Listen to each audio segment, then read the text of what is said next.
The garden sauce. The ultimate juice to water your plants with. Really, really simple, folks.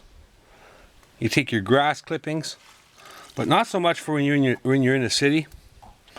When you're in the country and it's not really just grass, you kind of have a combination of everything. Dandelions, I mean, you name it, it's pretty much in your lawn. That's the stuff you want to use. You know, you cut it green, you don't wait till it dries. You cut it green, and you soak it in some water. And you just leave that. Once you have that filled up, there's about a bushel of greens in here, chopped up. I mean, there's everything in here. You name it, it's practically in here. And the next step, what you want to do is every now and then, like once a day, once every other day, come and give it a stirring. This stuff's going to basically start to rot and decompose. And then you're going to stir it and stir it and stir it just to keep it all mixed up and get everything flowing good. And then you're going to leave it in this water, rainwater of course. I wouldn't be using your house tap water. It probably has chlorine and all the rest of it in there. And if you're going to use that because you have no other water to use, then I would be putting that water through a filter and getting rid of some of the chlorines and fluorides and whatnot. You don't want to use that. This here is just natural rainwater falling from the sky. So I'm going to leave it about 6 weeks. Maybe 7 weeks, you know, maybe 5 weeks.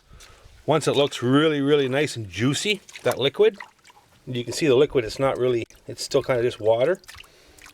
When that turns juicy, it's going to be really concentrated. It's going to be really, really, really green.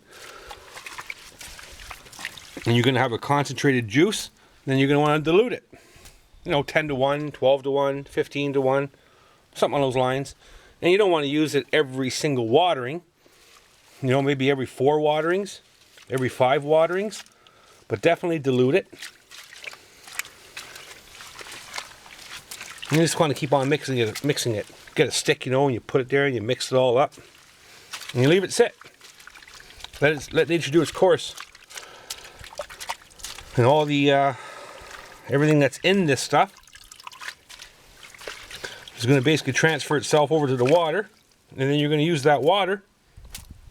And your plants are going to use what's in that water, and you're going to have some good growing. So this is the day number 1 for this barrel. It has some time to sit and do its thing, but once it's ready, I'll end up maybe with about 30 gallons of juice.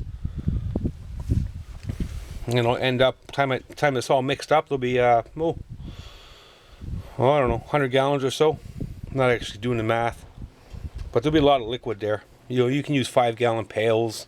You can use just about whatever you want. Now, obviously, if you're using a 5-gallon pail, you don't need as much greens to put in there.